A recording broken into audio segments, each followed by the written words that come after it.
नमस्कार दोस्तों, मैं अविनाश कुमार एजुकेशन वाला में आपका फिर से बहुत बहुत हार्दिक स्वागत करता हूं और आशा करता हूं कि आप सभी लोग अपनी पढ़ाई पूरी मेहनत और लगन के साथ कर रहे होंगे। अभी फिलहाल स्टार्ट करते हैं हम अपनी क्लास और आगे देखते हैं। सबसे पहला क्वेश्चन है दोस्तों, 1967 में भारत में पहला प्रायोगिक उपग्रह दूरसंचार जो है पृथ्वी स्टेशन कहाँ स्थापित किया गया था?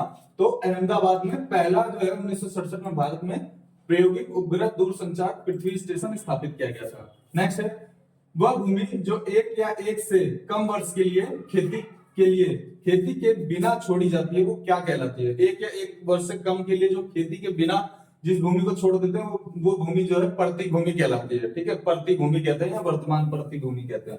नेक्स्ट है, औपनिवेशिक शासन को सर्वप्रथम कहाँ स्थापित किया गया था?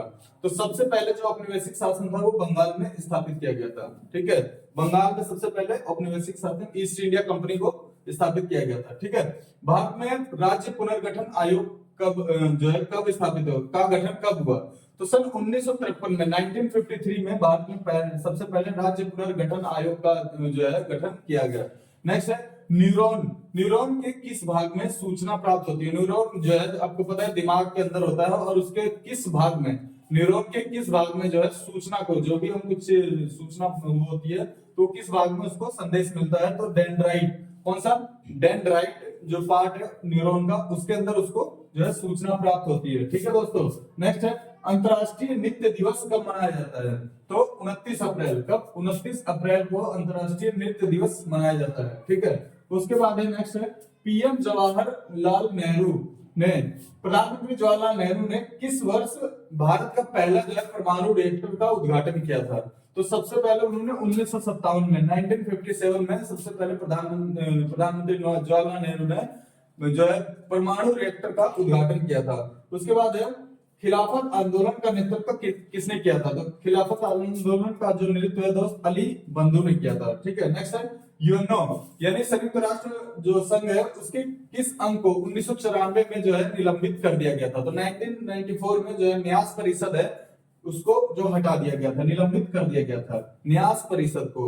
ठीक है, उसके बाद है, माल के निर्यात और आयात के संतुलन को क्या कहते हैं? तो जो माल के निर्यात और आयात होते हैं, इंपोर्ट एक्सपोर्ट होता है, उसके संतुलन को हम व्यापार का संतुलन कहते हैं। ठीक है, व्यापार का संतुलन कहते हैं। नेक्स्ट क्वेश्चन है, सेट्स ऑफ सैमरन। ठीक है, सेट्स ऑफ सैमरन पुस्तक के लेखक कौन है? तो सबा नकवी हैं। ठीक है, सबा नकवी हैं इसके लेखक हैं। उसके बाद है, तमिल नववर्ष को और किस जो है नाम से जाना जाता है?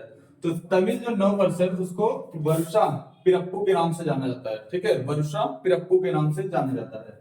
उसके बाद कंप्यूटर में LIFO यानी लिफो का जो है पूर्ण रूप क्या होता है? तो लिफो यानी LIFO इसका अर्थ होता है लास्ट इन फर्स्ट आउट। ठीक है, लास्ट इन फर्स्ट आउट इसका मतलब होता है। ठीक है, उसके बाद नेक्स्ट है, पृथक आंध्र आंदोलन, जो आंध्र प्रदेश को अलग करने का जो आंदोलन हुआ था उसको क्या कहा गया उस आंदोलन को? तो विशालांध्र। ठीक है, विशालांध्र आंदोलन कहा गया था। ठीक है, नेक्स्ट है, पौधों में प्रोटीन और अन्य यौगिकों के संश्लेषण, पौधों में प्रोटीन और अन्य यौगिकों के संश्लेषण में किस जो है तत्व का उपयोग किया जाता है? किस एलिमेंट का उपयोग होता है? तो नाइट्रोजन का जो है इसमें उपयोग होता है पौधों में जो है प्रोटीन और अन्य यौगिकों के संश्लेषण के लिए। उसके बाद है, कुछ जीव कार्बन डाइऑक्साइड और पानी को खाद्य की तरह जो भोजन की तरह उपयोग करते हैं, ऐसे जीव को क्या कहते हैं? देखो इंसान हम लोग जो है उसमें क्या करते हैं, हम लोग खाना बनाते हैं फिर उसको खाते हैं, फिर जो हमारे अंदर एनर्जी वगैरह आती है। लेकिन कुछ जो चीजें होती हैं, कुछ जीव ऐसे होते हैं जो डायरेक्टली कार्बन डाइऑक्साइड को जो है अपने और पानी को जो है अपने खाद्य की तरह उपयोग करके उसको खा लेते हैं और फिर जिंदा रहते हैं, वो एनर्जी प्राप्त कर लेते हैं।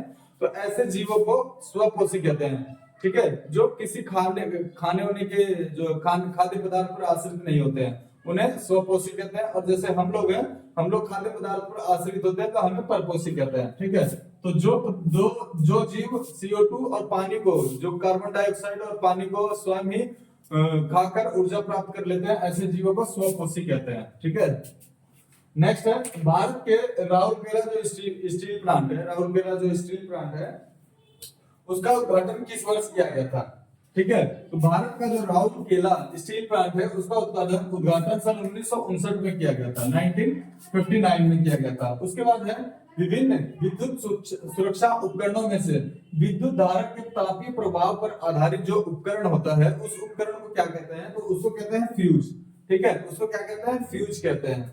नेक्स्ट है आयाराम और गयाराम भारत में राजनीतिक शब्दावली लोकप्रिय हुई, ये किसके लिए हुई थी? ठीक है, तो एक थे गयालाल, इनके लिए हुई थी। ठीक है, गयालाल के लिए ये उपयोग हुई थी। उसके बाद देखिए देना बैंक और कौन सा बैंक है, विजया बैंक, इन दोनों बैंकों का हाल ही में जो है मर्ज हुए दोनों बैंक मिले हुए हैं। तो किस, ये पूछा किस बैंक में ये दोनों बैंक जो है मिले हैं, तो बैंक ऑफ बड़ौदा में, किसमें, बैंक ऑफ बड़ौदा में विजया बैंक और देना बैंक दोनों मर्ज हुए हैं। नेक्स्ट क्वेश्चन है प्लाटर क्या है? ठीक है, प्लाटर क्या है? तो प्लाटर एक आउटपुट डिवाइस है, प्लाटर एक आउटपुट डिवाइस है। नेक्स्ट है भारत का 100वां अंतरिक्ष मिशन कब शुरू किया गया था? तो भारत का जो 100वां अंतरिक्ष मिशन है वो सितंबर 2012 में शुरू किया गया था। ठीक है, सितंबर 2012 में शुरू किया गया था। नेक्स्ट है कुलीन जमींदारी शैली के पतन के बारे में सत्यजीत रे ने जो फिल्म बनाई थी उस प्रसिद्ध फिल्म का नाम क्या था, यानी वो फिल्म कौन सी थी? तो वो जल सागर, उस फिल्म का नाम था जल सागर। ठीक है, जल सागर नाम की वो फिल्म थी। उसके बाद है 1913 में साहित्य के क्षेत्र में भारत का सबसे पहला जो नोबेल पुरस्कार पाने वाले व्यक्ति हैं वो कौन थे? तो सन 1913 में वो थे रविंद्रनाथ टैगोर, जिनको 1913 में जो है नोबेल पुरस्कार मिला था, और वो भारत के पहले व्यक्ति थे जिन्हें साहित्य के क्षेत्र में नोबेल पुरस्कार जो है प्राप्त हुआ था। उसके बाद है कौन सा बंदरगाह पूर्वी तट पर सबसे जो पुराने कृत्रिम बंदरगाह जो मनुष्य ने खुद बनाया है कृत्रिम बंदरगाह, उस बंदरगाहों में से एक है जो पूर्वी तट का बंदरगाह है। तो चेन्नई बंदरगाह जो है वो पुराने बंदरगाह यानी आर्टिफिशियल बंदरगाहों में से एक है, पुराने बंदरगाहों में। उसके बाद है फूलों के अंडाशय में छोटे मनके जैसी जो संरचना होती है उसको क्या कहते हैं? तो फूलों के अंडाशय में जो छोटे मनके जैसी संरचना होती है उसको कहते हैं बीजांड। ठीक है, उसको बीजांड कहते हैं। उसके बाद है लंदन में आयोजित दूसरा जो गोलमेज सम्मेलन हुआ था उसमें कांग्रेस का जो है नेतृत्व किसने किया था? तो कांग्रेस का नेतृत्व जो है उसमें महात्मा गांधी ने किया था। तो सेकंड गोलमेज सम्मेलन हुआ था। ठीक है, नेक्स्ट क्वेश्चन है सामान्य स्थिति में अम्ल की क्रिया से जो है अग्नाशय में अमाशय में, ठीक है, अमाशय के आंतरिक भाग की रक्षा कौन करता है? मैं क्वेश्चन एक बार और पढ़ देता हूं। सामान्य स्थिति में अम्ल की क्रिया से जो है अमाशय के आंतरिक भाग की रक्षा कौन करता है? तो यह है श्लेष्म। ठीक है, श्लेष्म जो है अमाशय के आंतरिक भाग की रक्षा करता है। ठीक है दोस्तों, अगर ये वीडियो आपको अच्छी लगी हो तो इसको ज्यादा से ज्यादा शेयर कीजिए और जितने लोगों तक हो सके उतने लोगों तक इसको पहुंचा दीजिए। ठीक है, इसको लाइक कीजिए, कमेंट कीजिए। ठीक है दोस्तों, धन्यवाद।